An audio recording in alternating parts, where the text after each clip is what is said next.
At least they're trying. At least they're trying. Let's give them that. Oh, okay. So savage. So, what do you make of this, right? Kalista's left open, it's not first picked.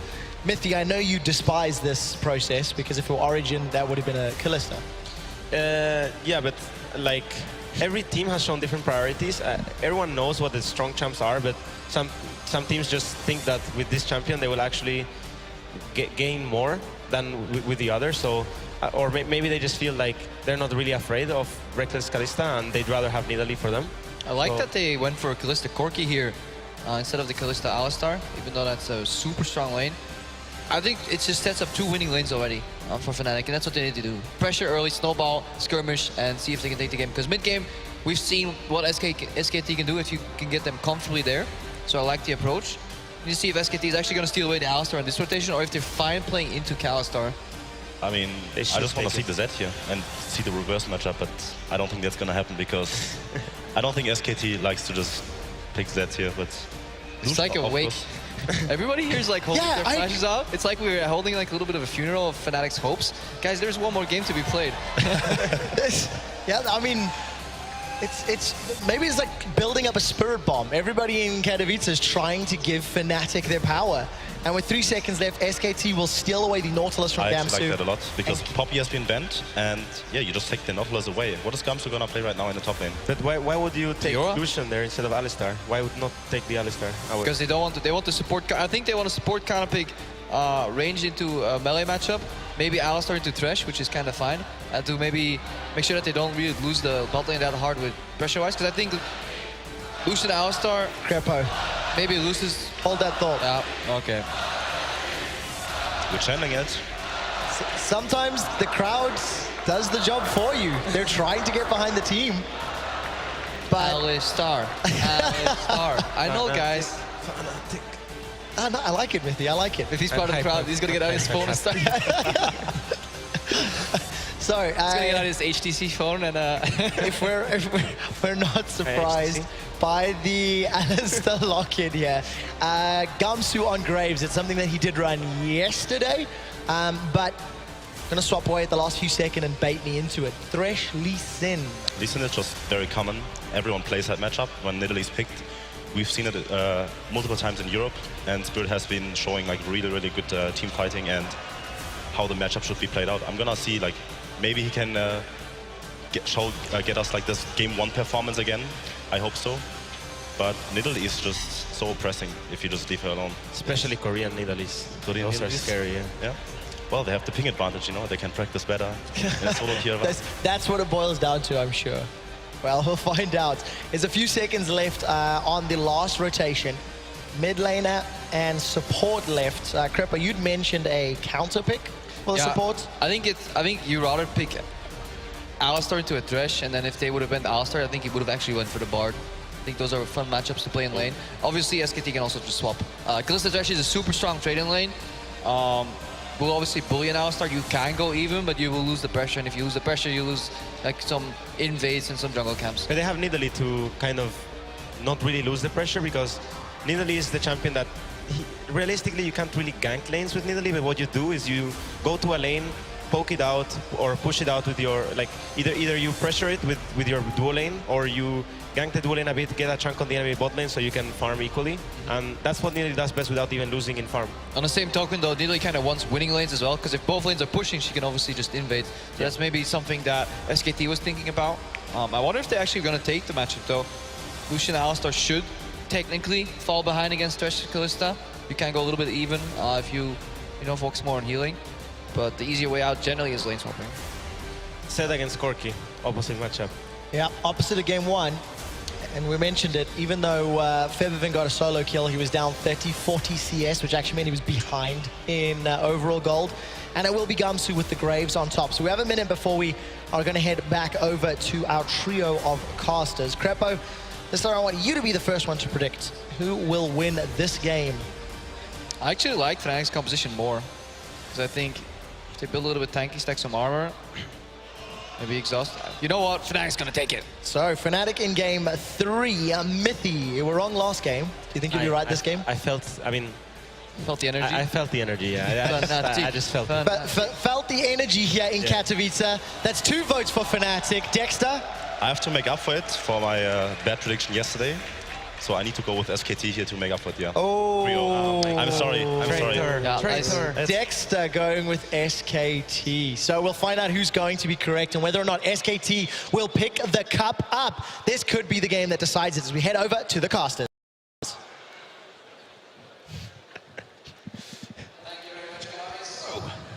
Is it going to be the final game? What do you guys think? I mean, if you want to make the easy prediction, I guess to say yes. Yes. But I think if Fnatic gets standard lanes in this game, they will definitely be able to fight against SKT, and we won't have a Origin-like stomp like we saw at Worlds in the 3rd game. Standard lanes is just everything for Fnatic here, honestly.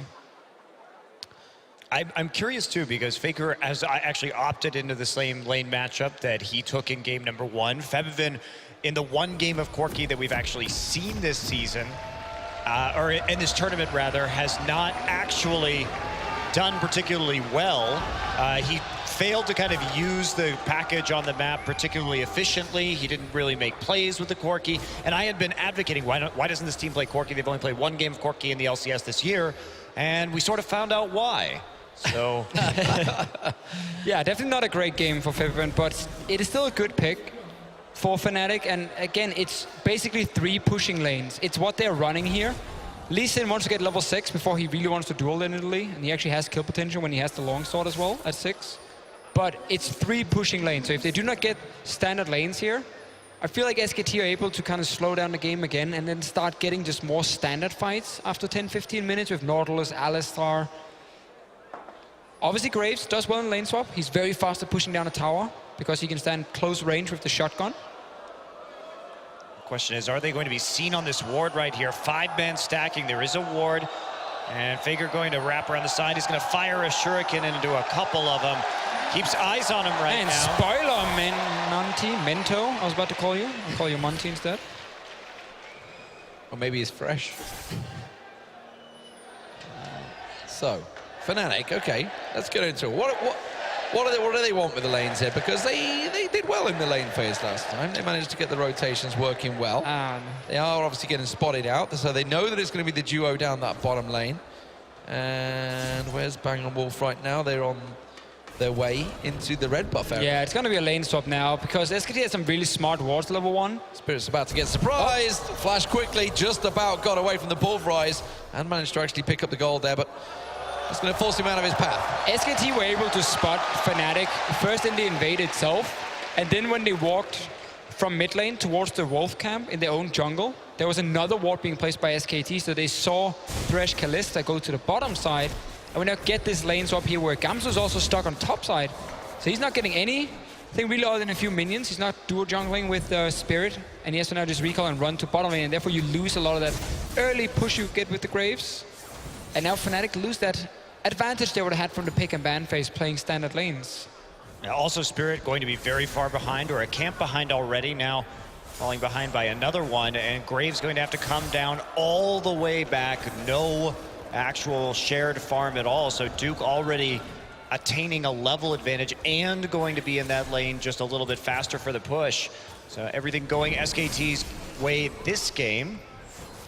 And I think Fnatic, because they had these deep wards, and they didn't see anyone from SKT showing the wards moving to lanes. They're like, okay, they're probably on the bottom side, so we're gonna swap down bottom side. They were pretty confident it was gonna happen. That's why Gamsu stayed up on top side as well, getting the 1v1. And then SKT just snuck around, got the lane swap, and then it ruins so much of this early game plan for Fnatic and what they were drafting for. Do you think Chaogu and Royal Never Give Up are watching this and going, oh, that's how you do it? Quite possibly. It is LPL team, so probably not. Well, I mean, speaking of going home early, I did hear that SK Telecom actually made dinner reservations after the semi-final for quite early. So I think they were kind of expecting the 3-0 here. They were very confident, obviously, they were going to take down TSM. And, well, seemingly that confidence is very much theirs. But Faker took a lot of damage here in that mid lane. You see, Spirit came visiting. He has got the support of Blank, but this is very good early pressure from Fnatic once again. Tried to poke out the Zed. We saw the same thing from Faker in the reverse matchup in the first game of this series. All-in potential will be there a little bit down the road, but he's having some trouble at the start of this. Nice gank, too, to take out his flash, make him a bit more vulnerable. And now we see there is standard Fnatic play when they have a super strong 2v2. Nothing is going to happen mid lane, don't worry. You actually send Kalista back down to the bottom lane after the swap, because you want to force that 2v2, and you know the enemy is sending their dual lane to that lane to push that tier 1 tower. Kly is then on top side, placing a few defensive wards for Gamsu, because he's going to take this wave here and push it out, so he's going to overextend. Kly will recall, go down to bottom lane and play 2v2. And this time around, Reckless is not behind in experience. He doesn't want to show himself just yet. That's why he's actually waiting before going to the minion wave on bottom side. Now he can, because he sees Wolf and Bang on the bottom side. And also Kly is going to join in. And now Fnatic gets to play their standard lanes, just a little bit delayed. And they don't get that early advantage they would otherwise have gotten. Scary lane, a Corki into a Zed. We saw Ninja obviously into the a machine reverse gun. last time around for Bivin playing on Zed, but Faker feels he may well have something to prove. It often actually does happen in the mid laners. They like to, like, oh, you think you can do that? I'll show you how to play Zed. I really think that this is a case of that, because they don't have as strong as of a 1-3-1 split pushing composition as we saw from Fnatic in game number 1. And I really think that Faker found the reverse matchup rather irresistible when they're up 2-0 in this series. But his first game, Zed earlier today against TSM, he had quite a few misplays, actually. He was diving too deep, not paying attention to where people could have been on the map, and overcommitting. It didn't lead to very many good things. So Bjergstad confirmed better than Faker? I think that's what we're learning. Again, quote from Monte Cristo. I mean, you could record there was no kappa in there whatsoever. From what I've learned of experience in the past, these little clips, these little audio clips that come out, they do often get cut down into that little bite size. I know Trevor has experienced this before as well, but I think we've all experienced this. Yes. You're like, I didn't say that. What? Wait, hang on. They just cut off the second part of the sentence. Yeah, they're like piece the words together. Like, did I really say that? Wait. And you think, hang on, that's from this While game. your face is lacking when you cut them together. Yeah. But so far, so good for Fnatic. But we were saying very much the same thing at the same stage yesterday. Well, we were saying it yesterday, but Reckless, forced in, gonna get pulled straight out. That was a nice recovery there, because that could have been first blood with ease there as Blank came around. Fnatic right now are using Spirit on top side to try and let Gamsu push in for this tower here. Graves will always be able to put pressure on towers in this matchup, and you're automatically going to win the 2v2 on bottom side as well. So now Fnatic has these winning side lanes. And Faber basically just has to like stay even in mid and just push in that lane into tower, so Faker can never roam. Even gonna set up a dive, 3v1. Okay, let's see if it works out. Duke's going to be the focus target. Spirit does catch on towards him. He's going to take the tower damage first on. In comes Vivin. Nicely traded. Will be easy. Gamsu takes first blood. Faker coming though. No flash from Febivin. Yeah, he just flashed away a moment ago. It's risky. It's a risky 1v3. And does he feel he has it in him to try and figure it out? Yeah, Gamsu's just going to bully him away here. And we should be safe. Yeah, looking for that point of vulnerability, but not going to find it. Hitting that Nautilus right before he hits level 6 so that they can't actually deal too much with this. Oh! Kly steals it. That's the crab. So some good plays here from Fnatic. This is why they want these standard lanes, because mid lane is always going to push for the Corki, and then you can leave the lane. You can move first and start setting up these dives here, because you know you're going to push in the top lane with the Graves. You know you're also going to push in the bottom lane with the Thresh Kalista, and then suddenly you just start diving onto SKT. You continue to just play faster and faster and force SKT to take fights when they're not ready. Well, Fnatic, despite the ward excitement, are slightly in the lead. Obviously the first blood going their way. Rotations working out well for them, but they're going to have to do a lot more than that. SKT have proven that many times. If you go even with them, it's just not enough. And even if you go ahead of them, still not enough. Yeah. I like the Graves pick, though, here, and I like the fact that, as we saw, they did actually end up in the standard lanes instead of going for the more traditional, or more common, I should say, not traditional, common reversal of the lanes. That means they're going to get the Dragon too. They don't have to sacrifice it as they flip top. And this is a strategy that's worked against SK Telecom in the past. It's worth noting that very early in the season, one of the first instances, actually the first instance of top lane Graves that we saw was actually played by Trace from Jin Air, and they 2-0'd SK Telecom, picking that top lane Graves both games. So they have struggled with the Graves and trying to play into it, and it is working so far, has gotten them a bit of a CS lead. The stronger lanes working out when it comes to farm and slowly building up a gold advantage. And now Fnatic just needs to decide, you know, which lane do we want to play around. Normally you always identify where's your strongest lane. That's where you put your focus with vision and jungle ganks and so on. In this case, Fnatic has a lot of strong lanes. If you want to play around bot side though, you're playing deep inside the enemy jungle. You're playing for the tier 2 bot tower and then diving mid lane after, potentially. And that's what Fnatic is doing right now because Gamsu's pushed so far back on the map. 4 members of Fnatic making their way down through the lower part of the jungle, but SKT not going to fall for that one. They do back away, which gives Reckless another free wave. But Monty, you just pointed out, while this Rift Herald gets taken down by Blank, he is quite considerably far ahead in terms of farm right now over Spirit. Yeah, in the game that he played on Italy on the first day when they had a lane swap, he was only 3-0-3, so not a very high KDA, but his counter jungling was absolutely crazy, and his ability to start denying these camps. Now, he did get a very nice start here due to what happened at the level 1 in this game, but he's just been able to keep on rolling with that forever. So we take a slow-mo look at this crab kill, 360, no scope. A snipe that JW would be proud of, but Wolf caught out here. Spirit fancies it, gets the pulverize down, the spear catches on Spirit. Now they might try and turn this one around. Forbidden has the package around the side. Oh, Faker baited into that one. Ignite is going to take him down. No, gets Spirit out, the side down. Actually, the Ignite didn't finish him off. I think he leveled up off the kill, and Reckless will get caught out. And, well, Fnatic, they tried to make the play, and it's gone 3-0. Okay, you can't invade in the bottom side of the map when you're trying to play at your tier 2 in the top side. If you're not willing to commit to that teleport, it doesn't make a lot of sense. So they think they catch Wolf out, but Wolf has all of that CC, and it's quite easily turned there by SK Telecom because Duke has so much room to TP, and he has nothing else to do at all. Crouching Tiger, hidden cow. Gamsu pounced on by Blank, tries to pop the ulti. Faker comes in to finish the job. You know, someone check Mithy right now. I think he might be getting flashbacks. Interesting enough with Spirit in that last play as well, he could actually just kick Flash back. The Alistar, if you wanted to try and take him down instantly, like here, if you want to destroy him like in a second and not take a fight, you would just kick Flash him, but he delays it. And now they get poked down, Faker goes in, there's a package for Fabian, but he's not able to use it, and they think actually to get Faker here. That does get a little bit of HP there, coming back in. And Duke, he just has every opportunity to teleport into this fight. There's really nothing else for him to do in the top lane, and we just don't see the TP follow at all from Gam, so the rest of his team getting overly aggressive when they don't have the pressure to make that play.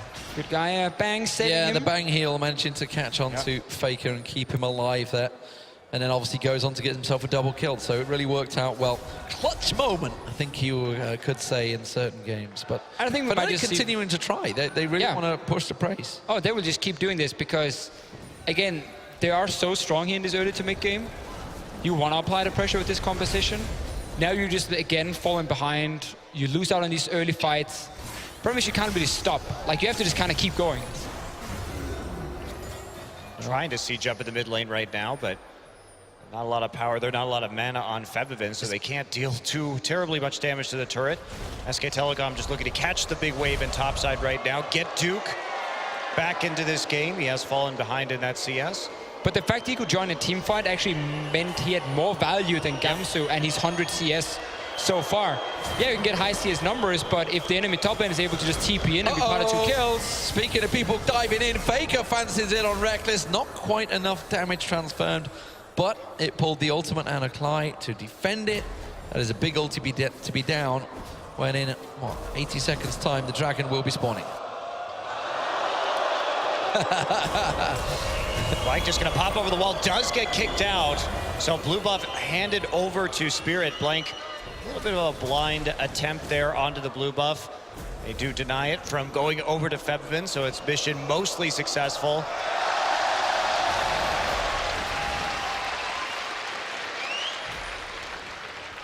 Well, okay. Bang, the focus.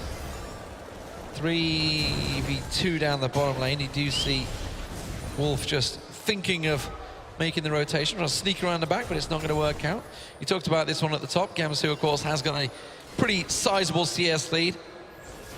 Looking to try and make a play. Fnatic at the moment, they're hunting for just anything. Trying to steal something away, trying to get those kills, but Stealing their own not giving them jungle the camps. chances. Basically all Fnatic can do at this point.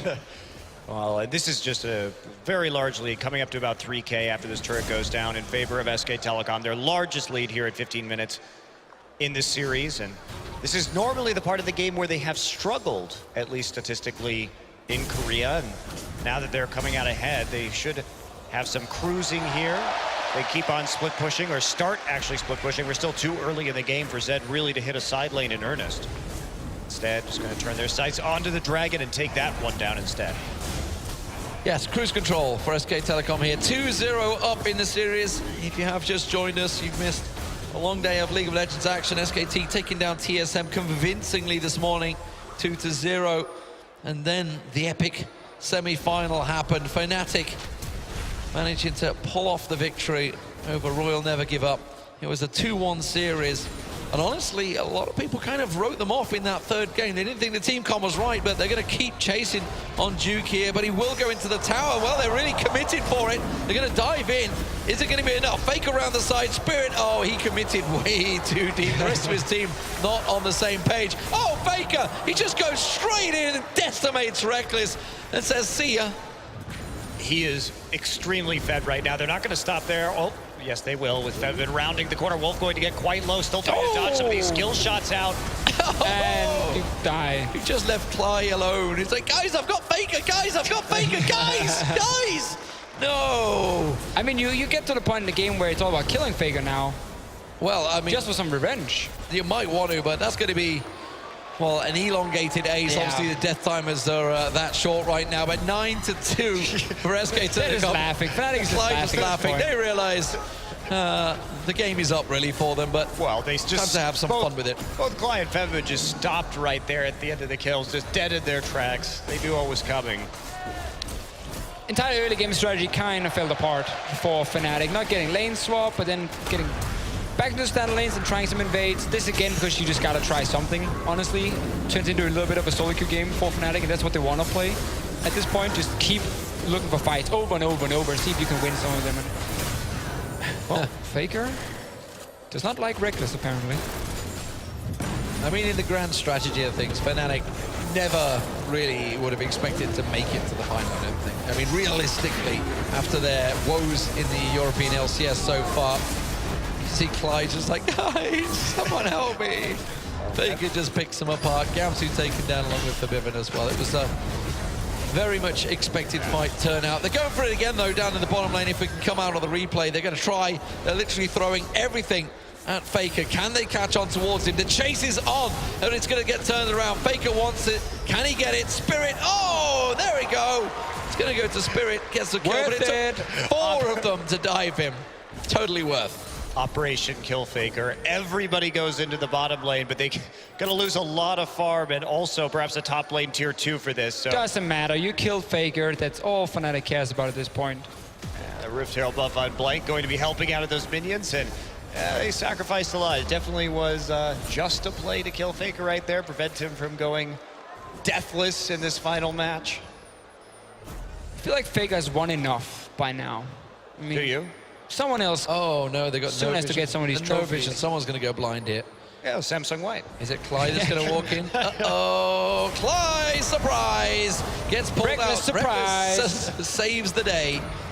Now, will they try and pursue? Look at this, they've got a great little 45. pincer flank move. Gamsu blinds the lot of them, catches the ultimate across them, but unfortunately can't do a great deal else. Wolf pops the ultimate and dives straight in onto Forbidden. Forbidden taking a big chunk of damage. He pulls out, and Clyde's like, guys, not again. Not like this. Duke, though, Oh man, are they going to just dive straight around the back of the turret? Are they that confident right Well, they're now? just going to wait right now. Faker is on his way, and they've got all the poke coming. They're all This in the bush. is getting so Hi, silly. guys. They might not know we're here. Anyway, around this one, can they get themselves a kill? There's going to be one. Reckless goes down. The second is for Biven. And now Bang continues on through. Blank dives in the back line. He gets himself on the scoreboard. Bang gets himself a double. Clyde, oh, just one little hit. That's all you want. Try throw that hook out. Bang's drawing you in. Clyde, okay. Okay, you could get a double He has the kill here, cannon. buddy. You could get a double kill. Now it's gone. Now it's gone. Yeah, sidestep. wait Try and for draw it. them in. Draw them in. Oh, come on. The flay. Yeah, that's one. Nicely done. He did have Ignite. I was going to say, use the Ignite. He could try it. The cooldown on Death Sentence has got to be up in a moment. There we go. There's the flay. Dodge it, dodge it, dodge it. Work it like you make it. Anchor to the face. It's got to hurt. This game's silly, Fischio. No, this is high quality macro play. You like the old turret box in at the end there? Hit the poke from both sides. I like this setup here. Comes to being a real man, and then flies, getting denied in his hook, and then everyone just start chasing each other. Right to the choke point. Look how Fiven is maximizing damage using Valk there when they're gonna walk through it.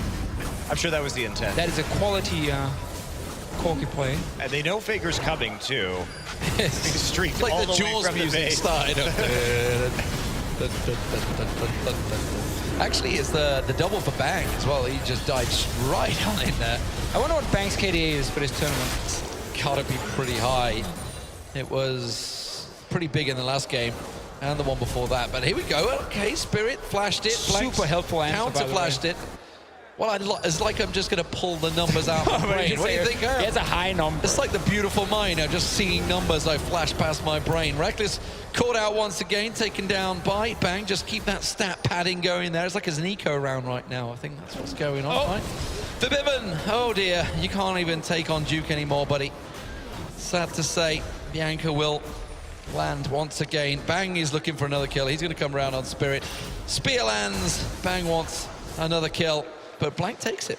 Blank himself has got pretty impressive KDA as well. You working it out? You adding it up?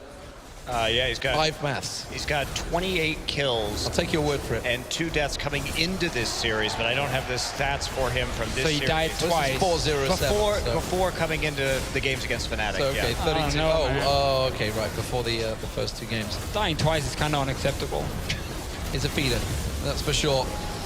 Baron goes to SKT. They're kind of in a fun phase right now. 19-6. Informative replay coming up. Digest. Yeah. Spirit trying to make a kick flash. And then Fnatic trying to run away, and we don't even want to see that replay. No, They surrender, ladies and gentlemen. Well, there you have it. The Intel Extreme Masters World Champions are going to be SK Telecom T1. A dominant 3-0 performance. A 22-minute surrender coming out of Fnatic, and a big smile across Faker's face because he's just got another trophy to his cabinet.